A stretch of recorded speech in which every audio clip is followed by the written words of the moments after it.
Venkatesh advanced pain clinic, నొప్పి మాయం, surgery దూరం. For appointments 9155515563. నేను 2011 అదే ఇప్పుడు మీకు ఒక ఫోటో చూపించాను, నేను ఇందాక ఒక ఫోటో చూపించాను. చాలా చిన్న అబ్బాయి, చిన్న అన్న ఇది ఈ సిచ్యువేషన్ అన్న, ఈ సిచ్యువేషన్ ఒకటి చెప్తాను. నేను అక్కడ చాలామంది యాక్టర్స్ ఉన్నారు, నేను అక్కడ చాలామందిని పిలవడం జరిగింది. పిలిస్తే ఎవరు పట్టించుకోలేదు, లైక్ జరిగింది. నేను నిన్ను పేరు పిలిచాను, నా శివ అని పిలిస్తే అక్కడ ఉన్న బౌన్సర్ పంపియాను అన్నారు. అంటే నేను వచ్చాను, వచ్చి కూర్చోబెట్టంగానే దాదా ఏం కాదని ఫస్ట్ ఎక్కడ కూర్చోబెట్టుకున్నాను మీకు కూర్చోబెట్టి ఇక్కడ వద్దు అన్న, అక్కడ వద్దులే అన్న అంటే లేదని అప్పుడు మళ్ళీ నేను కింద కూర్చుంటే నేను కింద కూర్చున్నానని చేయి పట్టుకున్నాం, ఇలా చేయి పట్టుకోవడం కానీ లేకపోతే అంత ఇదిగా ప్రేమగా చూపిస్తాను అని ప్రతి ఒక్కరికి. అలానే నీ మ్యాక్స్ నీతో ఉన్న ప్రతి ఒక్క ఫోటో నేను అబ్జర్వ్ చేశాను. నిన్న అందరితోనే అంతే ప్రేమగా అంత ఇదిగా ఉంటుంటావు. ఎందుకన్నా ఇంత డౌన్ టు ఎర్త్ ఉండడం మంచిదేనా? అది నా వ్యక్తిత్వం. ఇప్పుడు ఒక ఋషి నది దగ్గర స్నానం చేస్తూ ఉంటాడు, దోషుల్లో నీళ్ళు తీసుకొని సూర్య నమస్కారం చేయబోతుంటాడు. దానిలో తేలు వస్తుంది, కుడుతుంది. కుట్టంగానే అబ్బా అంటాడు, అనగానే అది మళ్ళీ నీళ్ళలో పడిపోతుంది. అది మళ్ళీ కొట్టుకుంటూ ఉంటుంది, మళ్ళీ దాన్ని కాపాడుతాడు, మళ్ళీ కుడుతుంది, మళ్ళీ వదిలేస్తాడు, మళ్ళీ కాపాడుతాడు. అప్పుడు ఒడ్డున పోయి అతను అంటాడు, అది అట్లా కుడుతుందని తెలుసు కదా తేలు, అయినా మళ్ళీ ఎందుకు కాపాడడానికి ట్రై చేస్తున్నావు అని అంటే, కుట్టడం దాని నైజం, కాపాడడం నా నైజం అని చెప్పేసి.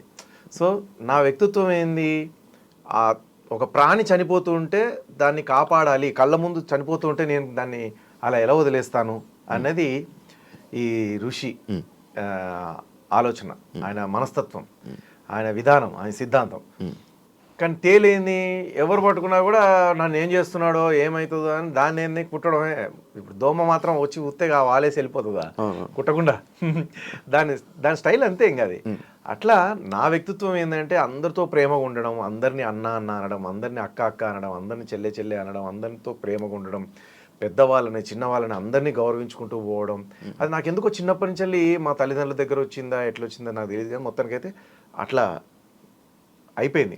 నరనరాల్లో ఆ ప్రేమగా పలకరించడం అనేది, రిక్షావాడినైనా సరే, బాగా కోటీశ్వరునైనా సరే, అదే ప్రేమతో పలకరిస్తూ ఉంటాను. అది నాకు అలవాటుతో వచ్చేసింది. ఇంకా మీరు అన్నది ఏంటంటే ఇందాక, దానివల్ల లాభం జరిగిందా చెడు జరిగిందా అంటే, మంచితనంగా ఉండడం కూడా కొన్నిసార్లు చెడే. అట్లా చాలామంది మోసం చేసిన వాళ్ళు ఉన్నారు నన్ను. అట్లా వీడు వేస్ట్ గాడు కావచ్చు, అందుకే అంత వంగి ఉంటాడు. ఏదైనా గొప్పోడైతే స్టైల్గా ఇలా ఉంటాడు కదా, అంటాడు. లేదా కూర్చోమని వస్తున్నా, ఎవరు ఇంటర్వ్యూ చేయడానికి వచ్చిండా, శివనా, ఓకే కూర్చోమని చెప్పు నేను వస్తున్నా, ఇంకేంటి ఇట్లా ఉండొచ్చు. ఒక హాఫ్ అన్ అవర్ చేద్దాం, నాకు చిన్న కాల్ ఉంది మాట్లాడాలి, ఇవి ఉండవు. నేను ఇందాక వేసుకొచ్చిన టీషర్ట్ అది వద్దులే అండి అనేసరికి వెంటనే ఇక్కడనే నిలబడి టక్కన మార్చేసుకున్నా 1 సెకండ్లో. దానికి నేను బిల్డప్ ఇవ్వాలంటే ఇవ్వచ్చు, గ్రీన్ రూమ్ ఎక్కడ ఉంది, సో మేకప్ రూమ్లోకి వెళ్ళి మార్చుకొని వస్తా అని చెప్పేసి పోవచ్చు. నువ్వు వాటి తిరిగి మేకప్ రూమ్లో ఎవరన్నా ఉన్నారా లేరా అని చూసి వచ్చేంత లోపల నేను మార్చుకొని వచ్చి కూర్చున్నాను. అది నా వ్యక్తిత్వం. దీనివల్ల వీడు వేస్ట్ కాడు అనుకునే వాళ్ళు ఉన్నారు, దీన్ని అర్థం చేసుకొని మంచితనం ఉన్న వాళ్ళు నాలాగా చాలా మంది ఉంటారు కదా, కొన్ని లక్షల మంది కోట్ల మంది ఉంటారు మంచితనం ఉన్న వాళ్ళు కూడా. వాళ్ళకేమో అరే మంచోడు, మంచితనం ఉంది అనేది ఒకటి వాళ్ళు అభినందిస్తుంటారు, వాళ్ళు అప్రిషియేట్ చేస్తుంటారు. కొంచెం నెగిటివ్ వ్యంగ్యంగా మాట్లాడే వాళ్ళు, కొంచెం నెగిటివ్ థింగ్స్ ఉన్న వాళ్ళు, వీడు వేస్ట్ కాడు అనుకుంటా అందుకే ఎట్లా అంటారు. ఇప్పుడు లొకేషన్లో సపోజ్ మన అద్దం మనమే తీసుకొని మనం చేసుకుంటుంటే అసిస్టెంట్ లేడు అనుకోండి, అది చిన్న ఆర్టిస్ట్ అని అనుకుంటారు. అసిస్టెంట్ ఉండి ఏదైతే వాడు అన్నోన్ పర్సన్ అయినా సరే, ఓ 3-4 ఉండేసరికి అని చూస్తుంటే చేతులు కట్టుకొని. అసిస్టెంట్ డైరెక్టర్ల మర్యాదలు కూడా అలాగే ఉంటాయి. అసిస్టెంట్లు, మేకప్ మ్యాన్లు, సెటప్, కాస్ట్యూమర్ అది ఉన్న వాళ్ళకేమో వాళ్ళ మాట్లాడే విధానం వేరే విధంగా ఉంటుంది. అసిస్టెంట్ లేడు, మేకప్ మ్యాన్ లేడు, తనే వచ్చాడు, తనే దిగాడు, తనే కార్ దిగాడు, తనే మేకప్ వేసుకుంటున్నాడు అంటే తన మర్యాదకి తనకిచ్చే మర్యాద వేరే. ఇవి అందరు చేయరు అట్లా. అందరు అసిస్టెంట్ డైరెక్టర్లు అట్లా కాదు, అందరు జనాలు అట్లా కాదు, అందరూ పెద్దవాళ్ళు అట్లా కాదు. ఇవి కూడా అర్థం చేసుకునే వాళ్ళు ఉంటారు. కానీ రెండు విధాలుగా ఉంటాయి, రెండు బాణాలు ఉంటాయి. అంటే గుచ్చుకునే బాణం ఉంటుంది, మెత్తగా తగిలే బాణం ఉంటుంది, రెండు ఉంటాయి. దాన్ని అడ్జస్ట్ చేసుకుంటూ పోవాలి. ఇక ఏదేమైనా మన వ్యక్తిత్వాన్ని అయితే ఎవరు మనం మార్చుకోలేం కదా. సో కాబట్టి నా మంచితనం అది, నా ప్రేమ గుణం అది. మీరు అన్నట్టుగా పక్కన పెట్టి అన్న శివన్న అని మీరు పబ్లిక్ నాకు ఇప్పుడు మీరు చెప్తూ ఉంటే నాకు తెలుస్తుంది. నేను అన్ని ఏళ్ళ క్రితం కూడా నేను అంత పద్ధతిగా అంత ప్రేమగా ఉన్నాను. ఎందుకంటే నేను చాలా కష్టపడి వచ్చాను భయ్య. లిఫ్ట్ అడిగితే ఎవరు ఇచ్చేవాళ్ళు కాదు, అన్నం అడిగితే కరెక్ట్గా దొరికేది కాదు, ఎక్కడ పోయి నిలబడాలి, ఎవరింట్లో తినాలి, ఎవరింట్లో ఉండాలి, ఎవరి దగ్గరికి వెళ్తే అన్నం దొరుకుద్ది అనే టైప్లో కష్టాలలోకి మునిగిపోయినాను మా నాన్న చనిపోయిన తర్వాత. సో అక్కడి నుంచి వెళ్ళి కష్టపడుతూ మళ్ళీ ఒక సామ్రాజ్యాన్ని సంపాదించుకున్నాక అప్పుడు నేను అనుకున్నాను, నేను మాత్రం అలా ఉండొద్దు, నన్ను ఎవరైనా లిఫ్ట్ అడిగితే ఇవ్వాలి, నన్ను ఎవరైనా సహాయం అడిగితే చేయాలి, ఉన్నా లేకున్నా అప్పు అడిగినా చేస్తా, ఇట్లా ఈ టైపులో వ్యక్తిత్వంతో వెళ్ళిపోయాను అనమాట. అంటే ఒక మేబీ ఒక 12 years 10 years బ్యాక్ అనుకుంటాను, ఇండస్ట్రీలో ఒక చిన్న ఏదైనా క్యారెక్టర్స్ చేసుకుందామని చెప్పేసి 2 అక్క చెల్లెలు వచ్చారు. సో చాలా బాగుంటారు 2 అమ్మాయిలు. వాళ్ళ అక్క చెల్లెలు వస్తే ఇది యాక్చువల్లీ నేను చేసిన హెల్ప్ మర్చిపోయాను. ఈ మధ్య ఇంటర్వ్యూలో నాకెవరో పంపించారు, నాకు తెలిసి జబర్దస్త్ రాకేష్ అనుకుంటా, రాకింగ్ రాకేష్ వాడు పంపించినాడు. సో వాడు అందుకన్నా తమ్ముళ్ళలాగా నాకు బాగా క్లోజ్ అనమాట, ఫ్యామిలీ ఫ్రెండ్. సో తను కూడా మీలాగే హనుమకొండలో నేను ఒక స్టేజ్ మీద ప్రోగ్రాంలో కూర్చున్నప్పుడు నా ముందట డ్యాన్స్ చేయాలని, తన పర్ఫార్మెన్స్ చూపెట్టాలని వాళ్ళ అమ్మ రాకింగ్ రాకేష్ చాలా ప్రయత్నం చేశాడు. ఆఖరికి నా ముందు తను డ్యాన్స్ చేశాడు. అది చూసి నేను తట్టుకోలేక, అరే భలే చేస్తున్నావే, పాపం కాళ్ళకి షూ లేవు, షూ లేకుండా ఇంత బాగా డ్యాన్స్ చేశాడు, షూ ఉంటే ఇంకా బాగా డ్యాన్స్ చేసేవాడు కదా అని చెప్పేసి అది చెక్కల స్టేజ్ అనమాట. సో తనకు నొప్పి కలిగి ఉంటుంది, పిల్లోడు చాలా చిన్న పిల్లోడు అని షూ కొనుక్కోమని డబ్బులు ఇచ్చా. సో ఇవన్నీ గుర్తొస్తున్నాయి మీరు చెప్తా ఉంటే. సో అట్లాగే తాగుబోతు రమేష్ ఎన్టీపీసీలో ప్రోగ్రామ్ జరుగుతూ ఉంది, అద్దాల అంటే లోపల డిన్నర్ చేస్తున్నాను, ప్రోగ్రామ్ అయిపోయి వెళ్ళి కూర్చొని డిన్నర్ చేస్తున్నాను. గ్లాస్ ఉందన్నమాట, క్లోజ్డ్ గ్లాస్. ఆ గ్లాస్ దగ్గరికి వచ్చేసి ఇట్లా పెట్టి నేను కనబడకపోతే ఇట్లా 2 చేతులు ఇట్లా పెట్టేసి ఆ లైటింగ్కి ఇట్లా చూస్తున్నాడు. చూస్తుంటే ఆ పిల్లోడు చూడు భలే గమ్మత్తుగా చూస్తున్నాడు అని అటు చూసి నవ్వంగానే ఇట్లా అన్నాడు, దా లోపలరా అని చెప్పేసి మా మేకప్ మ్యాన్కి శివ అని ఉంటాడు, ఆయన పేరు కూడా శివనే, శివని తీసుకురా మా అబ్బాయిని అని తీసుకొచ్చాడు. అది కూడా నాకు తాగుబోతు రమేష్ చెప్తేనే తెలిసింది. ఈ రాకింగ్ రాకేష్ కూడా నాకు చెప్తేనే తెలిసింది. ఇప్పుడు రీసెంట్ గా నేను చెప్పబోయేది ఏంటంటే ఆ 2 అమ్మాయిల గురించి. ఆ అమ్మాయిలది కూడా నేను ఇంటర్వ్యూ చూస్తే ఆ అమ్మాయి ఇంటర్వ్యూ నాకు పంపించాడు రాకేష్, అన్నా నువ్వు చేసిన మంచితనం చూడన్నా.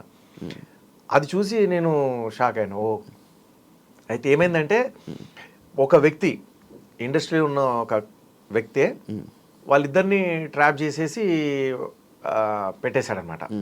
సో వాళ్ళు ఏంటంటే సినిమా అవకాశాల కోసం వచ్చారు పాపం. సో అప్పుడు తనకి ఆనందం సినిమా అప్పుడు నేను అన్నయ్య అని మాట్లాడుతా ఉంటే, ఎప్పుడైనా హైదరాబాద్కి వస్తే మాట్లాడతారా అన్న, ఎప్పుడైనా కలుస్తారా అన్న అంటే తప్పకుండానమ్మా అని చెప్పేసి నెంబర్ ఇచ్చా. ఆ నెంబర్ గుర్తుపెట్టుకొని ఆమె ఫోన్ రాసుకొని ఉన్నట్టుంది, ఫోన్ చేసింది. అది కూడా దొంగతనంగా. ఆ ఇంటర్వ్యూ చూస్తే మీకు తెలిసిపోతుంది.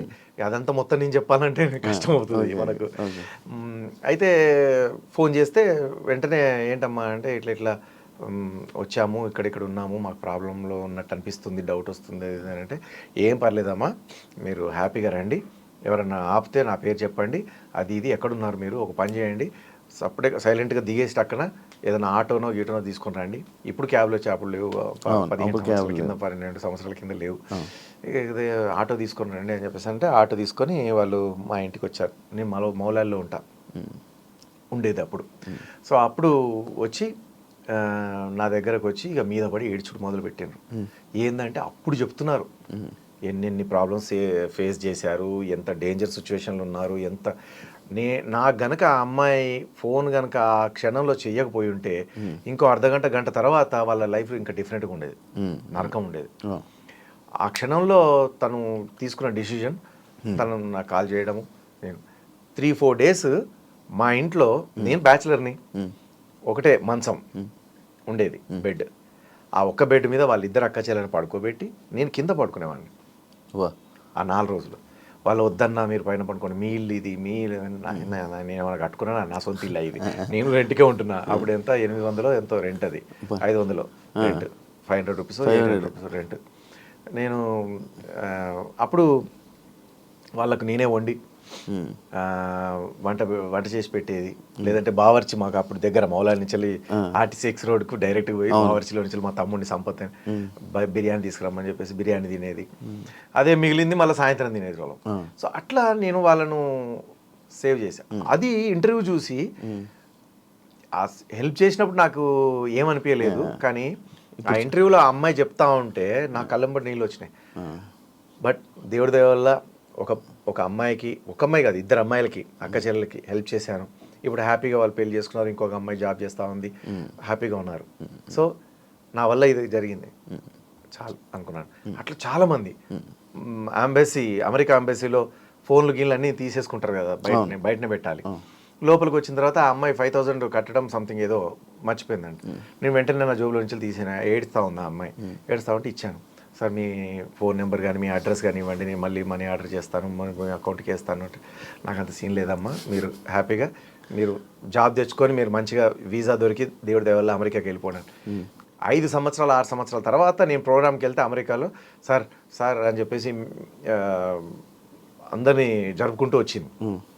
గుర్తుపట్టారా అంటే, లేదమ్మా అంటే, సార్ మీరు ఆ ఎంబసీలో నాకు అమౌంట్ హెల్ప్ చేశారు, ఆ రోజు నాకు వీసా వచ్చింది, మళ్ళీ మిమ్మల్ని కలుద్దామంటే మీరు బయట కనబడలేదు, బయటకు వచ్చిన తర్వాత సో నేను జాబ్ తెచ్చుకున్నాను, పెళ్ళయింది నాకు అని చెప్పేసి వాళ్ళ హస్బెండ్ పరిచయం చెప్పేసి ఎంత ఆనందంగా తను మాట్లాడు. ఆమె ఎంత ఆనందపడుతుంది, అదకంటే రెట్టింపు ఆనందం నాకు. అప్పుడు నేను ఆ 5000 ఇవ్వడం వల్ల ఆమె అమెరికా వీసా రావడం ఏంది, ఆమె జాబ్ దొరకడం ఏంది, అన్నీ అవ్వడం ఏంది. ఇంకొక గమ్మత్ ఏంటంటే ఇవ్వడం వల్ల అంటే గుర్తొచ్చింది, మా కళాకారులు సింగర్స్ నేను రెగ్యులర్గా తీసుకుపోయి ఆర్టిస్టులు, జబర్దస్త్ ఆర్టిస్టులు కావచ్చు, లేకపోతే సింగర్స్ కావచ్చు, యాంకర్స్ కావచ్చు, నా చేతులతో డబ్బులు తీసుకుంటే వాళ్ళకి మంచి జరుగుతుందని ఒక సెంటిమెంట్. ఆ న్యూ ఇయర్కి, ఇప్పుడు మన 31st న్యూ ఇయర్కి నీ దగ్గర వర్క్ ఉంటే చూడండి, మీతో ప్రోగ్రామ్ వచ్చేటట్టు చూడండి మీరు, లేదా కావాలని ఒక 1 రూపీ అని ఇవ్వండి, 2 రూపీస్, ఒక 5 రూపీస్ అని, 1000 అని ఇవ్వండి, 10,000, ఇట్లా ఏదో ఒకటి నా చేతులతో తీసుకోవాలని వాళ్ళ కోరిక అనమాట, మంచి జరుగుతుందని. సో ఇట్లా ఈ విధంగా రకరకాలుగా ఉంది. కానీ నాకు మంచి చేసే వాళ్ళు ఎప్పుడు వస్తారా, ఎక్కడున్నారా నాకు అర్థం కావట్లేదు. ఇంకా నెక్స్ట్ క్వశ్చన్ మీరు అడగకముందే నేనే అడుగుతాను. ఇన్ని మంచితనాలు, ఇవి జస్ట్ నేను చెప్పింది యాడ్ అనమాట. నిర్మా చిన్న యాడ్ వస్తుంది కదా, ఏం రావయ్య దీర్ఘంగా ఆలోచిస్తున్నావు, ఏమీ లేదు, మా ఇంటికి గొడసావిడికి పైకప్పులు అట్లా చిన్న యాడ్ వచ్చిపోతుంది కదా. సినిమా 2.5 గంటల సినిమా, 5 minutes లేదా 1 minute యాడ్. నేను చెప్పింది యాడ్. సినిమా చాలా ఉంది. ఇలాంటి హెల్ప్లు ఎన్ని